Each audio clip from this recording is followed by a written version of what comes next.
গল্পস্বল্পের আজকের নিবেদন মৌমিতা চৌধুরীর লেখা লোভ। লেখিকা মৌমিতা চৌধুরী পূর্ব মেদিনীপুরের বাসিন্দা, গৃহবধূ। গল্প পড়তে, ভ্রমণ করতে, গান শুনতে, নাচ করতে ভালোবাসেন। ইতিমধ্যেই ওনার লেখা গল্প গল্পস্বল্প ও প্রতিলিপি বাংলাতে প্রকাশ পেয়েছে। লেখিকা মৌমিতা চৌধুরীকে জানাই অসংখ্য ধন্যবাদ আমাদের এই উদ্যোগে আমাদের পাশে থাকার জন্য। আজকের গল্প পাঠে বিদিশা, আর গল্পের বিভিন্ন চরিত্রে অভিনয় করেছি আমি সৌরভ, আর গল্পে ব্যবহৃত গানটি গেয়েছে দীপ্র। শুরু হচ্ছে আজকের গল্প লোভ।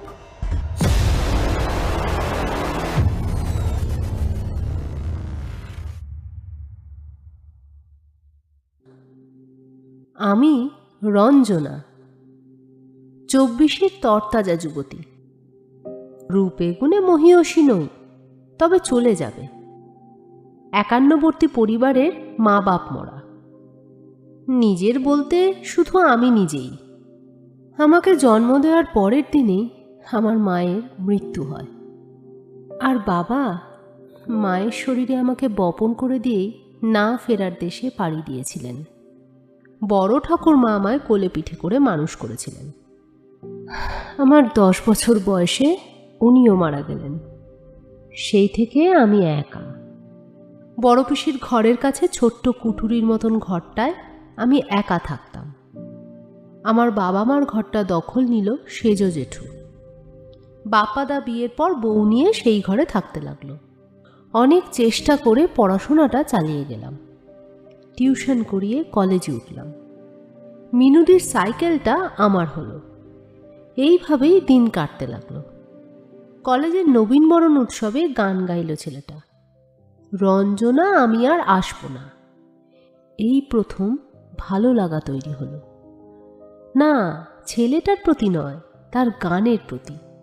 তখন আমি ফার্স্ট ইয়ারে আর ছেলেটি ফাইনাল ইয়ারে। পরে শুনেছিলাম ছেলেটি নাকি প্রিন্সিপাল ম্যামের ছেলে।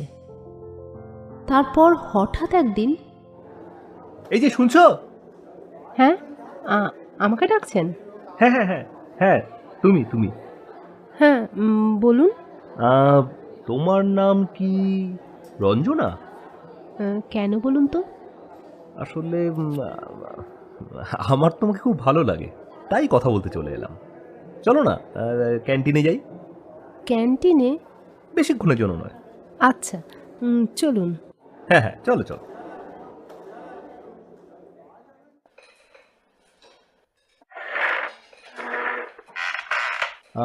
কিছু অর্ডার দিই? কি খাবে বলো?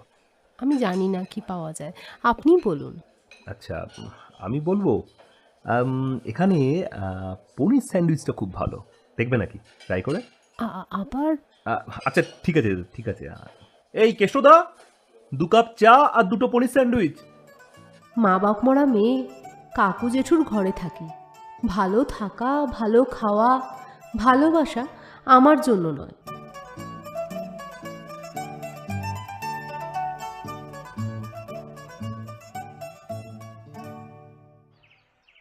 এই রঞ্জনা, শোন, শুনে যা মা, শুনে যা এদিকে।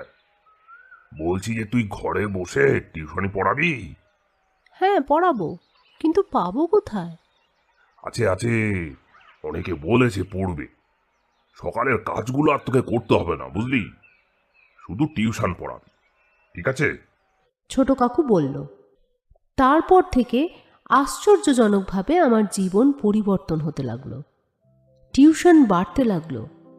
1টা থেকে 10টা, 10টা থেকে 20টা, শেষমেশ প্রায় 40 জন বাচ্চা পড়তো আমার কাছে। সকাল বিকাল সন্ধ্যা।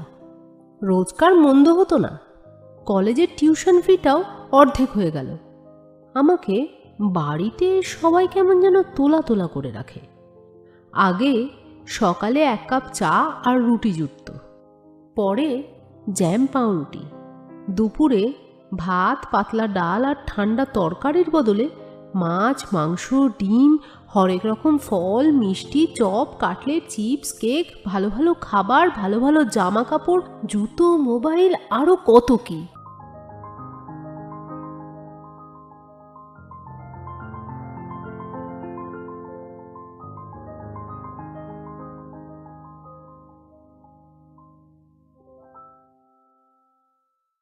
এই 3 বছরের মধ্যে রূপঙ্করের সাথে আর কখনো দেখা হয়নি। হঠাৎ একদিন বড় রাস্তার মোড়ে গাড়ি থেকে নেমে এলো রূপঙ্কর, হাতে একটা ছোট্ট প্যাকেট। এই 3 বছরে আমি অনেক বদলে গেছি। সময়ের সঙ্গে সঙ্গে নিজের লোভও বেড়েছে উত্তরোত্তর। এই রঞ্জনা, ও আপনি? দাঁড়াও প্লিজ। তারপর কি খবর, কেমন আছো? ভালো আছি, আপনি? আমি ভালো আছি। তোমার কাছে একটা প্রস্তাব নিয়ে এসেছি। মানে কি করে বলেই ফেলি, আমায় বিয়ে করবে? হ্যাঁ? আরে এত লজ্জা পাওয়ার কি আছে? দেখি দেখি তোমার হাতটা। বলেই হঠাৎ করে ছোট্ট একটা হীরের আংটি পরিয়ে দিল। বাহ, একদম ফিট করে গেছে, খুব সুন্দর লাগছে।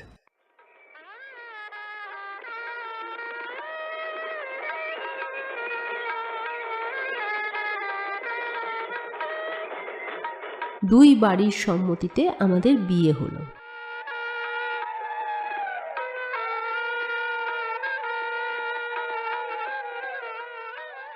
এলাম শ্বশুর বাড়ি। গাড়ি বাড়ি চাকর বাকর সব দেখে আমার চোখ ঝলসে গেল। এত ঐশ্বর্য সব আমার। ঠিকঠাক ভালোই চলছিল। কিছুদিন পর শাশুড়ি মা মানে প্রিন্সিপাল ম্যাম বললেন, আজ বাড়িতে আমি একটা ছোট্ট পার্টি রাখছি সন্ধ্যায়, তৈরি হয়ে থেকো। তুমি হালকা গয়না টয়নাও পরে নিও, বুঝলে? আমি কথা অনুযায়ী সুন্দর করে সেজে নিচে নেমে এলাম সন্ধেবেলা। বেশ কিছু লোকজন ঠান্ডা পানীয় নিয়ে ঘুরছে, আমিও তুললাম একটা। মাথাটা কেমন যেন ধরে আছে, শরীরটা কেমন যেন বিধ্বস্ত লাগছে। এত বেলা অবধি শুয়ে আছি কেন, কিছুই বুঝতে পারলাম না। মাঝে মধ্যে পার্টি হতো আমাদের বাড়িতে, আর তার পরের দিন আমি কেমন যেন বিধ্বস্ত থাকতাম। কোনো কিছুই বুঝতে পারতাম না, কিছুই মনে থাকতো না আমার। আমার কি হয়েছে গো, জিজ্ঞাসা করলাম রূপঙ্করকে। কিছুক্ষণ তাকিয়ে থেকে বলল, তোমার শরীরটা খারাপ, তাই না? সন্দেহটা বাড়তে লাগলো। কিছু একটা চলছে, কিছু একটা হয়। এই বাড়ির পার্টিগুলো কেমন যেন একটা অন্য রকম। আবার একদিন পার্টি দিলেন। আমি সেদিন কিছুই খেলাম না, শুধুমাত্র রান্না করে রাখা একখানা মাছ ভাজা খেলাম। তারপরেই কেমন যেন লাগছে, শরীরটা কেমন যেন অবশ হয়ে আসছে আমার। আমাকে আমাকে কে নিয়ে যাচ্ছে রুমের দিকে? আমি রূপম বলে চিৎকার করে উঠলাম, রূপম, রূপম, রূপম! কোথায় কিছুই বুঝতে পারলাম না, শুধু অনুভব করলাম আমার অবশ শরীরটাকে ভোগ করছে অনেকগুলো অচেনা পুরুষ। এই সত্যিটা এতদিন পরে জানতে পারলাম।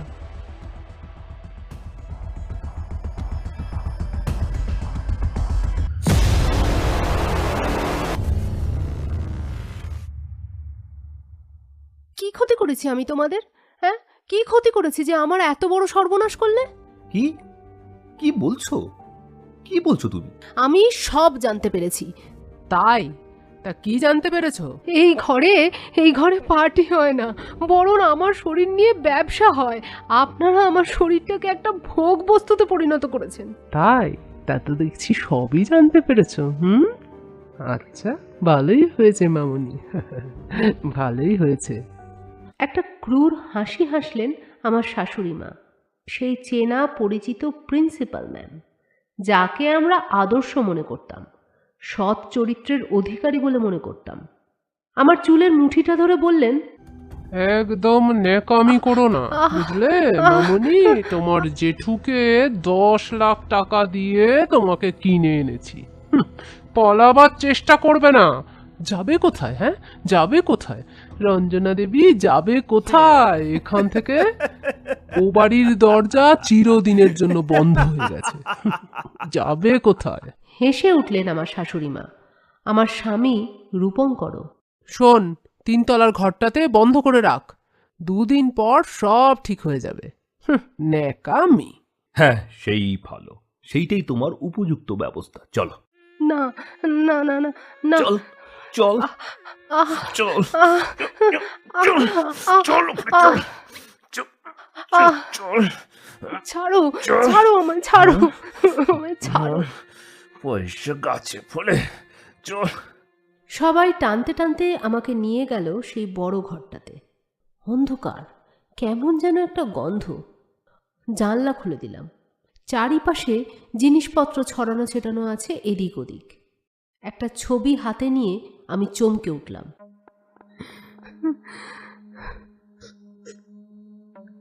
আরে, এটা এটা তো রিধিমা, রিধিমার ছবি এখানে। অনেক বছর খবর পাইনি। কলেজে পড়ার সময় শুনেছিলাম আকস্মিকভাবে মৃত্যু হয়েছে। কি জানি কি হয়েছিল। ওটা রিধিমা, চিনতে পেরেছো মামুনি? আমার সাথে প্রেম করে বিয়ে করেছিল, জানো তো। তারপরেই বাড়িতে নিয়ে এলাম। এই কাজটাই করতো যা তুমি করছো। জোর করে ওষুধ খাইয়ে করাতাম। হ্যাঁ? একদিন জানতে পারলো, বললো নাকি পুলিশে জানাবে। পুলিশ পুলিশ দেখাচ্ছে আমায়, ভাবো। কি কি করেছো, কি করেছো তোমরা ওর সাথে? কি করেছি?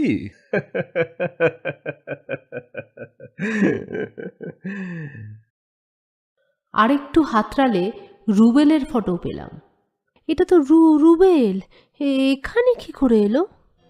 মামার বাড়িতে মানুষ, জানোই তো, সব তোমারই তো বন্ধু। দেখার কেউ নেই তোমারই মতো। আমার সাথে প্রেম করেছিল, প্রথম দেখাতেই প্রেম। এখানে নিয়ে এলাম, বিয়ে করলাম, তারপরেই নেকামো করতো খুব, সেলার খুব নেকা। আর তার ফল একটাই, ওকেও মরতে হলো, বুঝেছ? হ্যাঁ, কি কি খুন খুন করেছো তোমরা? ওকে মার্ডার করার পরেই তো তোমাকে আনলাম মামুনি। প্রথম দিন থেকেই নজর ছিল মামুনি। সাধে কি এত টিউশনের ছাত্র পাঠাতাম, এত টাকা খরচ করতাম? দেখো, অনেক টাকার লস হয়েছে, তোমার জেঠুকেও অনেক টাকা দিয়েছি, তোমার পেছনে লাখ লাখ টাকা খরচ করেছি, বুঝেছ? তাই চুপ করে রাজি হয়ে যাও, না হলে পরে যেমন ভাবে মেরেছি সুতপা, মানসী, আরো আরো অনেক অনেককে। আহ, আহ, আহ, ছাড়ো ছাড়ো ছাড়ো, লাগছে, ছাড়ো।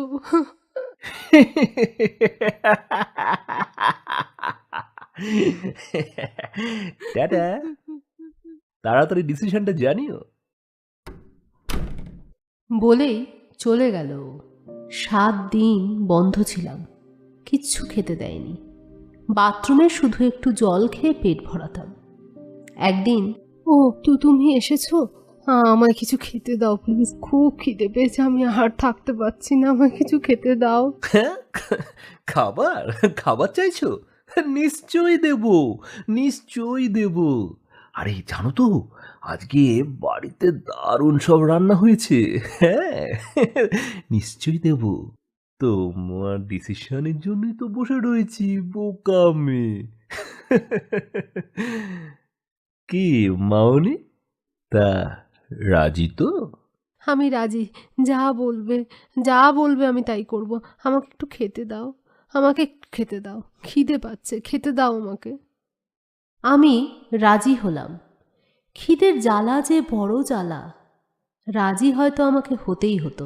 ওহ বাবা, কি নেকামো!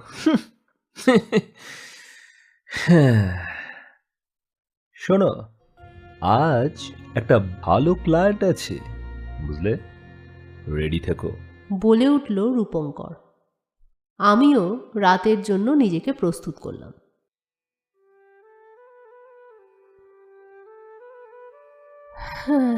শরীরটা তো খারাপ হয়েই গেছে, মনটাও পুরো নষ্ট করে দিলাম আমি। এইভাবে চলতে থাকলো কয়েক মাস। অনেক দিন পরে পশ্চিম আকাশে ঘন কালো মেঘ জমেছিল। বুকটাও কেমন যেন হু হু করে উঠেছিল সেদিন। এমনই বরষা ছিল সেদিন, শিয়রে প্রদীপ ছিল মলিন, তব হাতে ছিল অলস বীণ, মনে কি পড়ে প্রিয়। এমনই বরষা ছিল সেদিন, শিয়রে প্রদীপ ছিল মলিন, তব হাতে ছিল অলস বীণ, মনে কি পড়ে প্রিয়। শোনো রঞ্জনা, আজ আমার বস বিমল স্যার আসবেন, তুমি রেডি থেকো। তাকে খুশি করতে পারলেই সোজা বিদেশ ভ্রমণ। তাকে খুশি করা চাই, বুঝেছ? কোনো ন্যাকামো কিন্তু শুনবো না, বুঝতে পেরেছ? আমি শুধানু তোমায় বলো দেখি, কোনো দিন মোরে ভুলিবে কি? শুধানু তোমায় বলো দেখি, কোনো দিন মোরে ভুলিবে কি? আখি ভাতে বাড়ি দুলিবে কি আমার তরে প্রিয়?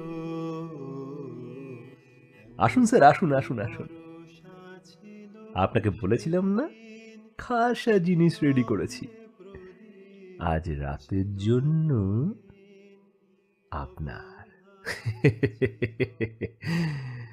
Okay bye sir, enjoy. বলেই দরজাটা বাইরে থেকে বন্ধ করে দিল। জানলার বাইরে ধীরে ধীরে মেঘটা ঘন হচ্ছে। লোকটাও আমার দিকে এগিয়ে আসছে। মেঘের জন্য গুমোট হয়ে আছে পরিবেশটা। আমার মনটাও যেন আজ বদ্ধ। একটা ঝড় উঠবে মনে হয় এবার। আমাকে সজোরে টেনে বিছানায় ফেলে দিল লোকটা। বাইরে ঝড় উঠেছে, আর আমার শরীর আর মনেও। কে? তুমি বিমল দানা? হ্যাঁ, কে? তুই তুই এখানে কি করে? শেষ পর্যন্ত তুমিও? আমি বিস্ময়ে চেঁচিয়ে উঠলাম, তুমি এখানে কি করে? হ্যাঁ, আমি এখানে আজ কয়েক মাস ধরে। তোর তো শুনেছিলাম ভালো ঘরে বিয়ে হয়েছিল, হ্যাঁ? তবে এখানে কি করে? হ্যাঁ, আমার এই বাড়িতেই বিয়ে হয়েছে। দেখতে পাচ্ছ আমি কত ভালো আছি। আমার আমার জীবনটা এরা শেষ করে দিয়েছে। আ- আমার আমার সব শেষ করে দিয়েছে এরা। আমাকে আমাকে বিয়ে করে এনে কত আশার দেখি। আমি আমার সব কথা বললাম। তুমি তুমি তুমি কি ভাবছো? চুপ করে আছো কেন? ঘৃণা করছো? হ্যাঁ, ঘৃণা করছো আমায়? না, না। হুম, তোকে কত ভালোবাসতাম জানিস? হ্যাঁ, তুই আমাদের ছোট ভুসিমাল দোকানটায় যখন জিনিস কিনতে আসতিস, আমি দরজার আড়াল থেকে লুকিয়ে লুকিয়ে তোকে দেখতাম। বলনি কেন? বলনি কেন কোনোদিন? আমি বাপ মা মরা মেয়ে, ভালোবাসা কোনো দিন পাইনি। আর তাই কোনটা ভালোবাসা আর কোনটা মন্দবাসা বুঝতে পারিনি, বুঝতে পারিনি। দেখো দেখো, আমি জীবনে ঠকে গেছি, একদম ঠকে গেছি। ঠকে তো আমি গেলাম রে, ঠকে তো আমি গেলাম। কত শ্রদ্ধা করতাম তোর এই একা লড়াইকে। কি ছিলিস আর কোথায় নিজেকে নামালি? হ্যাঁ, ছি। বিমলদা, বিমলদা ওরম বলো না। অনেক কষ্ট করে পড়াশোনা করলাম, বাবার সব বিক্রি করে দিয়ে ইঞ্জিনিয়ারিং কলেজে ভর্তি করলো। একদিন এসেছিলাম তোদের বাড়ি তোকে বিয়ে করার প্রস্তাব নিয়ে। তখন আমি বেকার। তোর জেঠু বলল তুই নাকি টাকার লোভে বিয়ে করার জন্য রাজি হয়ে গেছিস। 10 লক্ষ টাকা। হ্যাঁ হ্যাঁ, 10 লক্ষ টাকা, 10 লক্ষ টাকা। তবে এটা কি করছিস? আমাকে বাঁচাও বিমলদা, আমাকে বাঁচাও। আমাকে এখান থেকে নিয়ে চলো, যেখানে পারো নিয়ে চলো। আমাকে বাঁচাও, আমি এদের ব্যাপারে কিচ্ছুই জানতাম না। আমাকে বাঁচাও বিমলদা। তুই সত্যিই যাবি?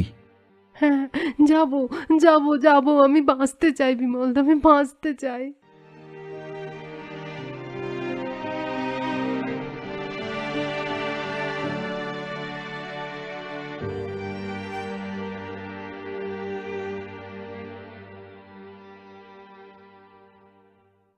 হাই, রঞ্জনা, আজ তোমাকে স্যার হোটেলে ডেকেছেন। নাও নাও নাও, রেডি হয়ে নাও, রেডি হয়ে নাও, আমি দিয়ে আসবো।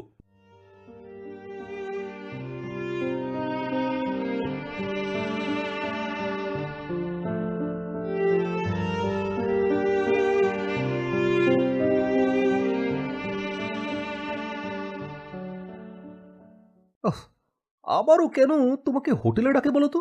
হ্যাঁ, যেতে হবে না তোমাকে, আমি না বলে দিচ্ছি। উম, না না না, না গেলে আবার আমার প্রমোশনটা আটকে যেতে পারে। ধুর শালা, কি যে চায় কে জানে।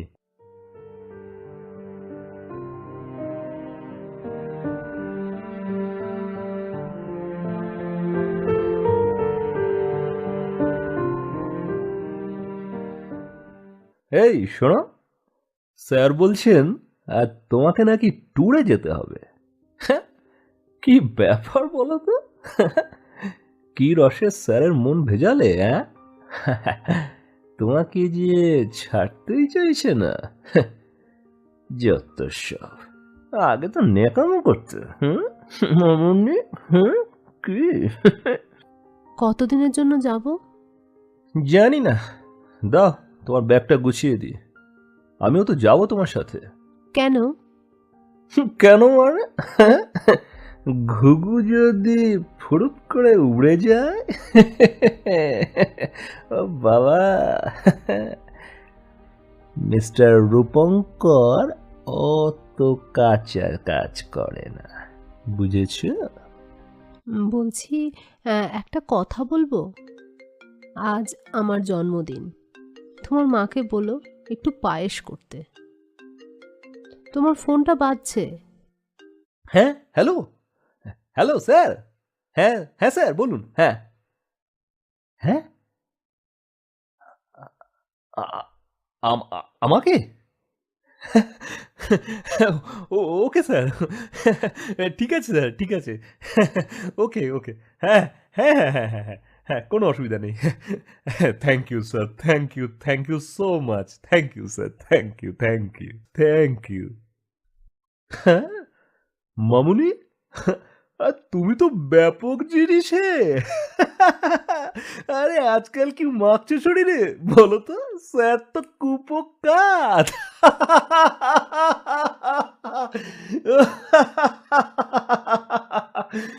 মা, মা, মা, তাই তাড়াতাড়ি এসো। আরে শুনে যাও, তাড়াতাড়ি এসো, তাড়াতাড়ি। আসছি আসছি, কি হলো কি? মা, এই আমার অস্ট্রেলিয়া যাওয়া ফাইনাল। আচ্ছা, তাই নাকি? স্যার এইবার তো ফোন করেছিলেন, পরশুদিন যাব। স্যার সব রেডি করে রেখেছেন, টিকিট, ভিসা, সব কিছু। আজ অফিসে গিয়ে নিয়ে আসবো। আর আর আর শোনো, এই আজ না রঞ্জনার জন্মদিন, একটু পায়েস বানাবে তো। ও আচ্ছা আচ্ছা, সে হবে খন। কিন্তু আমার তো বিদেশে যাওয়া মুশকিল। কেন রে, কি হলো আবার? ওকে তো এক হাতে ছাড়া যাবে না। ও যদি পালিয়ে যায়। হুম, না না না না না। আরে না না, ও পালাবে না, কোথায় পালাবে ও? তুই নিশ্চিন্তে যা, আমি ড্রাইভারকে সঙ্গে পাঠিয়ে দেবো। ওকে মা, ওকে, ঠিক আছে।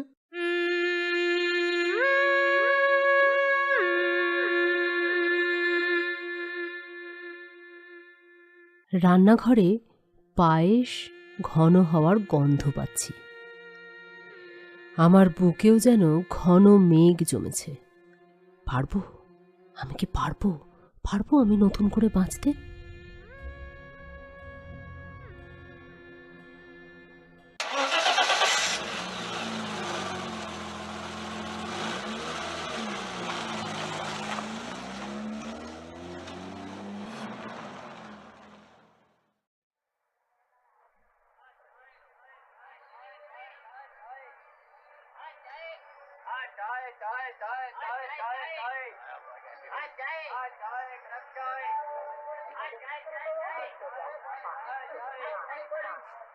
ওকে, bye bye. Bye bye bye. Rupankar, সাবধানে যাবে, সবকিছু গুছিয়ে নেবে। আর অফিসের বড় দায়িত্ব তোমার কাঁধে, সেইটা সব সময় খেয়াল রাখবে। ওকে ওকে, হ্যাঁ, তোমরা সাবধানে ফিরে এসো। আর এইদিকে তুমি একদম চিন্তা করো না, একদম চিন্তা করো না, সব ঠিক থাকবে। By bye by. ট্রেনটা প্ল্যাটফর্ম ছেড়ে বেরিয়ে যাচ্ছে। ভয় পাস না, কিচ্ছু হবে না, তোর খোঁজ কেউ করবে না। ট্রেনটা ছেড়ে চলে যাচ্ছে।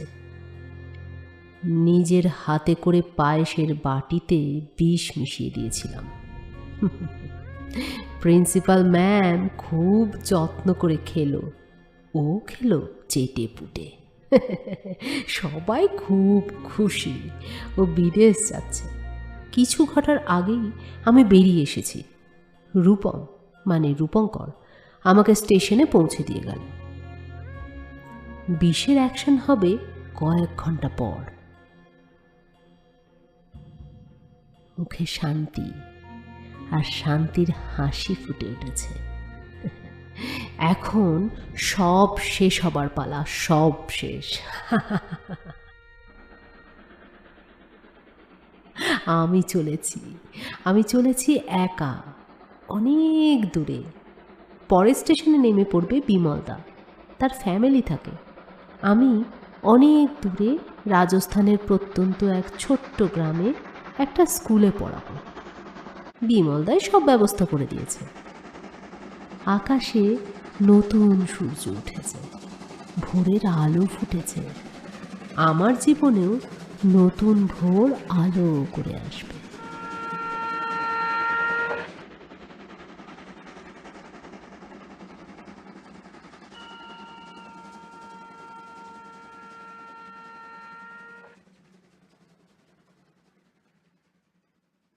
আমাদের আজকের গল্প লোভ এখানেই শেষ হলো। গল্প শুনে ভালো লাগলে লাইক, শেয়ার ও কমেন্ট করতে ভুলবেন না। আপনাদের এক একটা লাইক, এক একটা শেয়ার আমাদের এই প্রচেষ্টাকে অনেক মানুষের মধ্যে ছড়িয়ে দিতে সাহায্য করবে। আর আমরাও খুঁজে পাব এগিয়ে চলার রসদ। আগামী সপ্তাহে টিম গল্প স্বল্প নিয়ে হাজির হবে আরও একটি চমকপ্রদ গল্প। আজকের মতো বিদায়। সকলে ভালো থাকবেন। নমস্কার।